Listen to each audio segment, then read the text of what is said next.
माझी narco taste करता येईल, काही अडचण नाही, त्याला माझी परवानगी आहे. फक्त प्रश्न असा आहे की जे जात पडताळणी जो एक विभाग आहे हा अर्धनैतिक आहे, क्वासी ज्युडिशियरी आहे.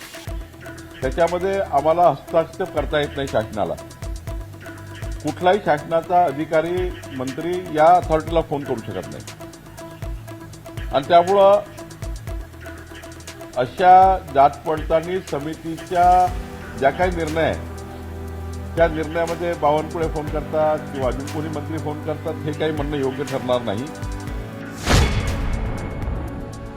संजय गांधी उद्यानाची जमीन ही खाजगी लोकांच्या घशात घालतात आहे असं ज्या पद्धतीने तिथे वारेमाप बातम्या सुरू होत्या, सरकारचा कधीच उद्देश नव्हता.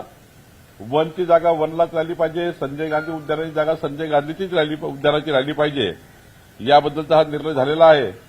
खरं तर हा एक महत्वाचा निर्णय, 1100 एकर जागेचा निर्णय, जो आता ही जागा वनची असणार आहे, हा निर्णय करण्यात आला आहे. नाही, माझी नार्को टेस्ट करता येईल, काही अडचण नाही, त्याला माझी परवानगी आहे. फक्त प्रश्न असा आहे की जे जात पडताळणी जो एक विभाग आहे हा अर्धनैतिक आहे, क्वासी ज्युडिशियरी आहे. त्याच्यामध्ये आम्हाला हस्तक्षेप करता येत नाही शासनाला. कुठलाही शासनाचा अधिकारी मंत्री या अथॉरिटीला फोन करू शकत नाही आणि त्यामुळं अशा जात पडताळणी समितीच्या ज्या काही निर्णय आहे त्या निर्णयामध्ये बावनकुळे फोन करतात किंवा अजून कोणी मंत्री फोन करतात हे काही म्हणणं योग्य ठरणार नाही. कधीही जात पडताळणी जे विभाग आहे तो विभाग स्वतंत्र, त्या ठिकाणी त्याचे न्यायिक अधिकार आहेत, त्या अधिकाराच्या मधात कुणीच जाऊ शकत नाही. मी जरी महसूल मंत्री म्हणून प्रयत्न केला तरी त्याला अर्थ राहत नाही, कारण कुणीच त्या ठिकाणी त्या विभागाचे लोक त्या प्रक्रियेमध्ये कुणालाही हस्तक्षेप करायचा अधिकार नाही. तर मनोज जरांगेजी काय बोलले मला माहिती नाही, पण आता यामध्ये असं आहे की जात पडताळणी समितीने एखादा निर्णय घेतला असेल त्याला अपीलचे अधिकार हायकोर्टमध्ये आहे. तर त्यांना मुभा आहे, काही आता संपलं नाही आहे सर्व. म्हणजे जात पडताळणी निर्णय दिला तो काय अंतिम निर्णय नसतो, त्याला उच्च न्यायालयाची मुभा आहे. त्यामुळे जर असं वाटतं कुणाला की बाबा आमच्यावर अन्याय झालेला आहे, जात पडताळणी त्या ठिकाणी आम्हाला काही न्याय दिला नाही, तर उच्च न्यायालयात जाऊन त्याच्यावर तात्काळ आपल्याला स्टे आणता येतो किंवा तात्काळ त्याच्यामध्ये अपील करता येतं.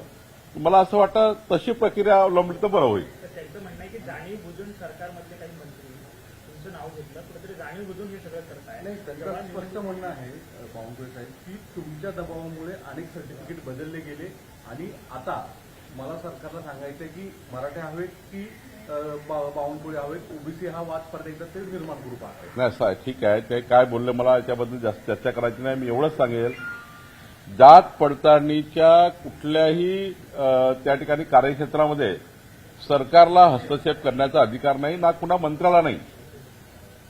त्यामुळं जात पडताळणी हे स्वतंत्र काम करणारं त्या ठिकाणी अर्धन्यायिक प्रक्रियेमधलं एक त्या ठिकाणी हा अर्धन्यायिक प्रकरणं सारखे त्या ठिकाणी त्यांना निकाल करावे लागतात. त्यामुळे जात पडताळणीवर कोणी मंत्री फोन करेल आणि त्यांचं जात पडताळणी ऐकेल असं या राज्यात होत नाही, कुठल्याही राज्यात होत नाही. आणि त्यामुळे मला असं वाटतं याचं काही जरांगीजीला वाटतं की बाबा काही आमच्या मराठा समाजाचे प्रमाणपत्र रद्द झाले असतील ते कोर्टामध्ये जात बांधू शकतात, हायकोर्टमध्ये त्यांना त्या ठिकाणी रिलीफ मिळतो.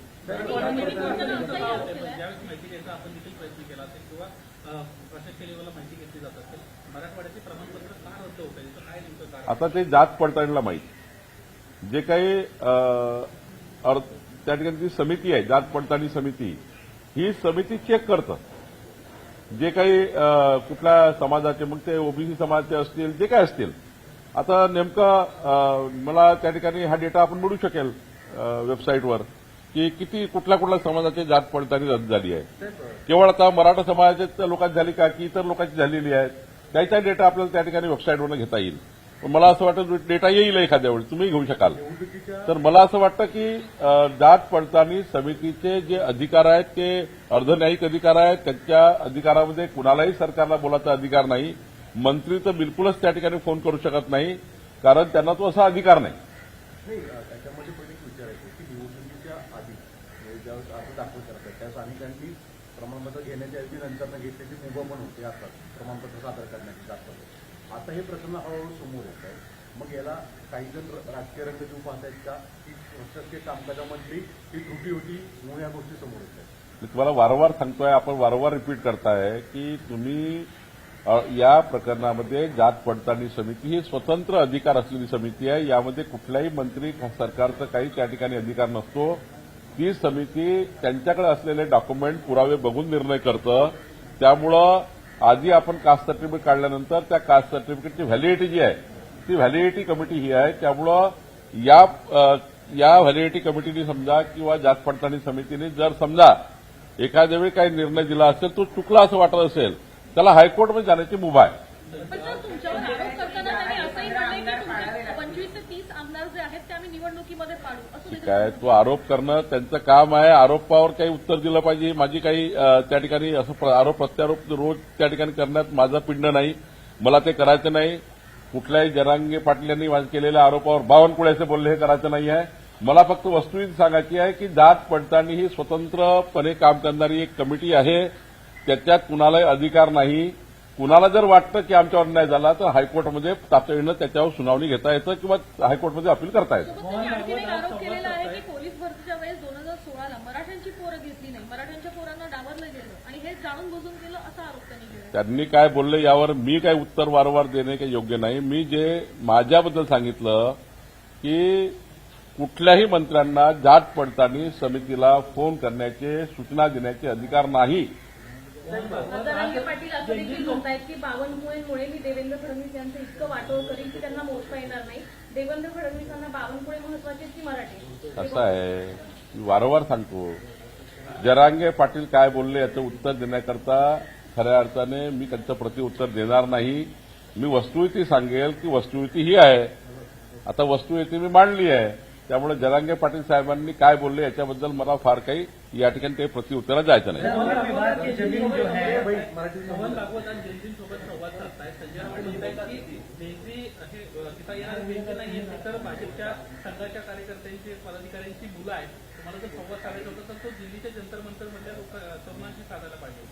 संजय राऊत साहेबांना अजूनही संघ समजला नाही. त्यामुळे ते असे बोलतात.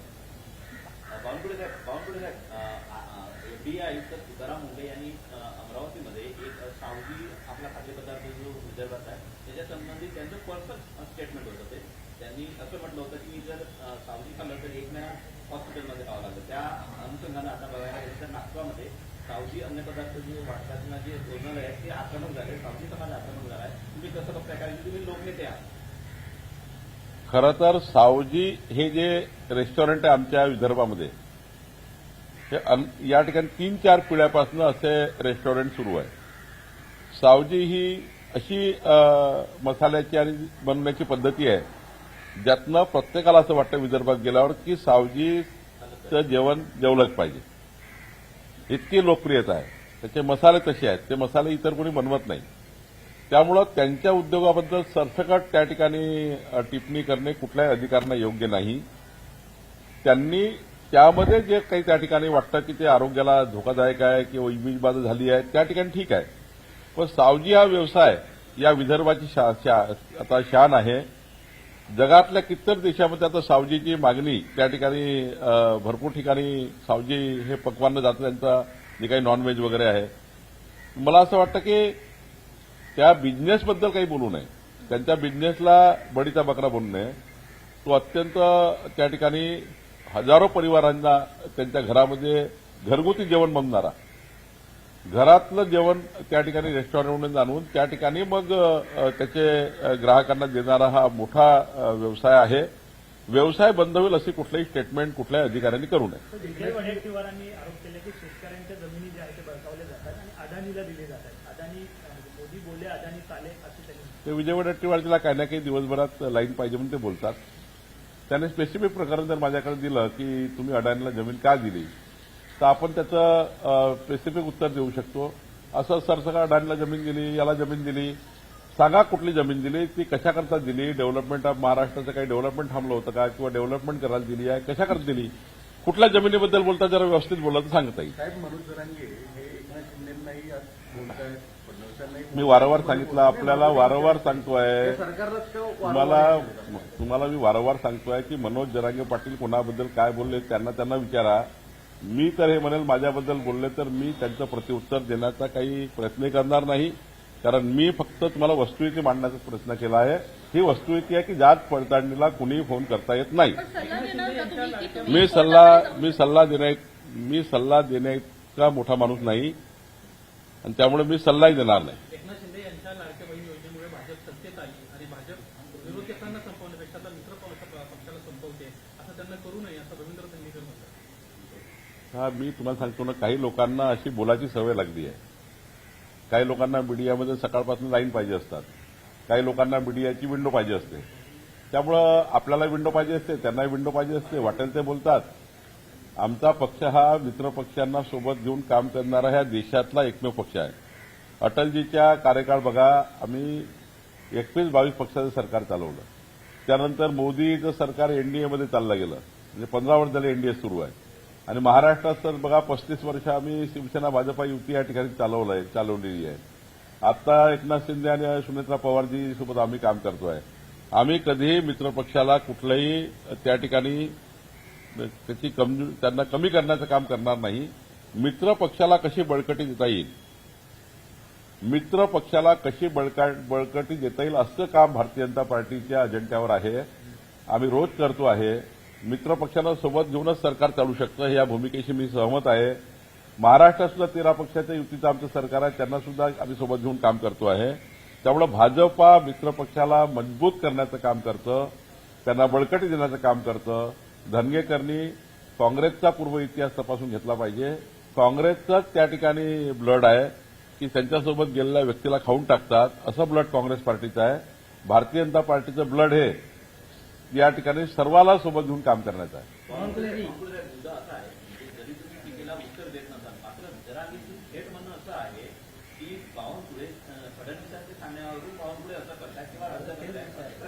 मी तुम्हाला वारंवार सांगतो, जात पडताळणीला कुणी फोन करू शकत नाही. मुख्यमंत्रीजी नाही, मी नाही, कुणी करता येत नाही. ती या ठिकाणी अशी समिती आहे, तिला कॉशी ज्युडिशियल पॉवर आहे. अशा समितीला कुणालाच फोन करता येत नाही. त्यामुळं वारंवार मी सांगेन तुम्हाला की तुम्ही मला किती असं विचारलं तरी काही याच्यात अर्थ नाही. या प्रक्रियेबद्दल बोलणं सुद्धा चुकीचं आहे. जात पडताळणीला सार्वजनिक आक्षेप घेणं हे सुद्धा माझं चुकीचं आहे. किंवा जरांगे साहेबाच्या म्हणण्यालाही काय आक्षेप घेणं चुकीचं आहे, कारण ते जात पडताळणीबद्दल बोलत आहे. जात पडताळणी ही अंतर हायकोर्ट आहे. जात पडताळणीचा निर्णय झाल्यावर डायरेक्ट हायकोर्ट आहे, सरकार नाही आहे. त्यामुळं त्यांना प्रत्येक गोष्टीच्या जे एखादी सर्टिफिकेट का रिजेक्ट केली याचं उत्तर हायकोर्टाला द्यावं लागतं. जात पडताळणीला तर सरकारला द्यावं लागत नाही. तर मी वारंवार सांगतो, सरकारला उत्तर द्यावं लागतं जात पडताळणीला. एखादी केस कोर्टात दिली आणि त्यांनाही माहिती असतं जात पडताळणीला की हे केस कोर्टात जाणार आहे. त्यामुळे कोर्टात त्या ठिकाणी त्यांचे उत्तर जात असतात. त्यामुळे याच्यामध्ये सरकारचा काही संबंध नाही आहे, कुठलाच संबंध येत नाही. जात पडताळणी कमिटी नियुक्त करण्यापर्यंत, तिथे अधिकारी देतपर्यंत सरकारचा संबंध आहे. एकदा समितीला अधिकारी दिला की कुणाच्या हाती काही राहत नाही. त्यामुळं या समितीच्या स्ट्रक्चरवर आक्षेप घेणं मी चांगलं नाही, माझ्याकडे चांगलं नाही आहे. आणि त्यांना फोन करणे सुद्धा चुकीचं आहे, त्यांना काही सांगणं चुकीचं आहे. उद्या ते आदेशामध्ये देऊ शकतात की मंत्री यांचा फोन आला होता, आमदाराचा फोन आला होता, त्यांना पूर्ण अधिकार आहेत. त्यामुळे या प्रक्रियेत कुणीच बोलू शकत नाही. मनोज जरांगे तीनदा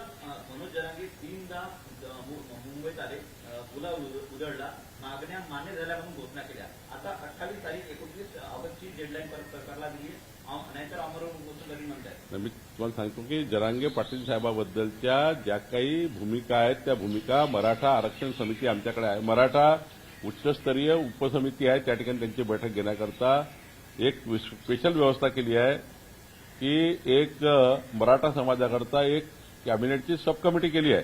ती सब कमिटी सर्वच त्या ठिकाणी निर्णय करतं आणि त्यामुळे काही निर्णय राहिले असतील ती सब कमिटी करेल, आमचं सरकार करेल. ज्या काही भूमिका त्यांनी घेतल्या असतील त्या मराठा समाजाच्या उन्नतीकरता त्या भूमिका महाराष्ट्र सरकारने नेहमी स्वीकारलेल्या आहे. मराठा समाजाच्या उन्नतीच्या ज्या बाबी आहेत त्या सर्वच सरकारने पूर्ण करण्याचा प्रयत्न केला आहे. पुढच्या काळात जर काही बाबी राहिल्या असतील तर पुन्हा सरकार चर्चा करेल. तसं ओबीसीचं आहे, ओबीसी सब कमिटीच्या मध्ये जे काही ओबीसी समाजाचं आहे ते ओबीसी सब कमिटी निर्णय करतं. त्यामुळे या राज्यामध्ये दोन्ही समाज सारखे राहावे, ओबीसीचे हक्क ओबीसीला मिळावे, मराठा समाजाचे हक्क मराठा समाजाला मिळावे, या ताटातलं त्या ताटात जाऊ नये, ही भूमिका आमची आहे. त्यामुळे कुणी याच्याबद्दल सरकारच्या भूमिकेबद्दल शंका घेण्याची गरज नाही. परवा हे जे नौटंकी आहेत काँग्रेस पार्टीचे लोक यांनी त्या ठिकाणी ओबीसी जागर यात्रा वगैरे काढून नौटंकी करण्याचा प्रयत्न केला. माननीय प्रधानमंत्री मोदीजींनी केंद्र सरकारने मान्यच केलं की जातनीय जनगणना होणार आहे. तर जातनीय जनगणना होणार आहे ना माहिती आहे, तरी नौटंकी करून मोर्चे काढतात आहे, तरी नौटंकी करून त्या ठिकाणी जागर यात्रा काढतात आहे. आतापर्यंतच्या केंद्र सरकारने कधी संविधानामध्ये तरतूद केली नाही. म्हणजे संविधानामध्ये त्या ठिकाणी आपल्याला कलम करावं लागतं, संविधानामध्ये काही त्या ठिकाणी सुधारणा करावी लागतं आजच्या परिस्थितीप्रमाणे. तर त्या ठिकाणी कोणती सुधारणा केली नाही. आणि आता जेव्हा केंद्र सरकारने हा महत्वाचा निर्णय घेतला जनगणना करण्याचा, जातनीय जनगणना करण्याचा, तशा तरतुदी केल्या, तशा त्या ठिकाणी कायदा आणून तरतुदी केल्या आणि कायदा आणला, तरतुदी झाल्या, आता ते होणार आहे हे काँग्रेस पार्टीला माहिती आहे. तरी त्या ठिकाणी आपल्याला या ठिकाणी क्रेडिट घेण्याकरता आणि चुकीच्या पद्धतीने मोर्चे काढून ओबीसी समाजाचे माथे भडकवण्याचं काम कांग्रेस पार्टी करता है. सर, वन विभाग की 1100 से ज्यादा करोड़ की जो जमीन है, एकड़ जमीन जो है वो प्राइवेट सेक्टर को दिया जा रहा है, ऐसा आरोप. आज महत्वपूर्ण फैसला हमारी सरकार मेरी अर्धन्यायिक जो कोर्ट है, मेरे अर्धन्यायिक कोर्ट में जो केसेस चलती है, कौशी जुडिशियली कोर्ट है रेवेन्यू डिपार्टमेंट का, उसका मेरे अंडर में केसेस चलती है. उसमें एक बहुत बड़ा मामला आया था, संजय गांधी उद्यान की भाईंदरपाड़ा की 1100 एकड़ जमीन, जो जमीन कोई प्राइवेट व्यक्ति के नाम से लगाना चाहिए, ऐसा एक केस था. बीच में फॉरेस्ट डिपार्टमेंट इस केस में आया नहीं था, उनको पार्टी नहीं बनाई गई थी. फिर हमने सुमोटो पार्टी इसको बनाई और फॉरेस्ट का भी पूरा सुनकर हमने ये निर्णय किया. मैंने कल आदेश पारित किया है. अब संजय गांधी उद्यान की 1100 एकड़ जो जगह है भाईंदरपाड़ा की, वो फॉरेस्ट की रहेगी. कोई भी प्राइवेट व्यक्ति उसके ऊपर क्लेम नहीं कर पाएगा, केवल वो फॉरेस्ट की रहेगी. ये निर्णय लिया गया. ये निर्णय के ऊपर बहुत लोगों ने आक्षेप लिया था कि सरकार की ऐसी मंशा है कि ये संजय गांधी उद्यान की जमीन को बर्बाद करना चाहते हैं. हमारी जो कौशी जुडिशियल ऑर्डर है वो ये कहती है कि अभी वो जमीन फॉरेस्ट की है. जरांगे पाटिल जी का कहना है कि आपका नार्को टेस्ट होना चाहिए क्योंकि मराठा समाज के कई सर्टिफिकेट हैं, आपके कहने पर रद्द किए गए. निश्चित रूप से कोई भी टेस्ट करनी चाहिए, उसका तो वो अधिकार है मांगने का, और मैं भी सब चीज के लिए तैयार रहता हूं. लेकिन वो जो कहते हैं कि बावनकुळे जी ने ये किया, उन्होंने वो किया, वो ऐसा कर नहीं सकता कोई. जो हमारी कास्ट वैलिडिटी कमेटी होती है, ये कमेटी को कोई फोन नहीं कर सकता.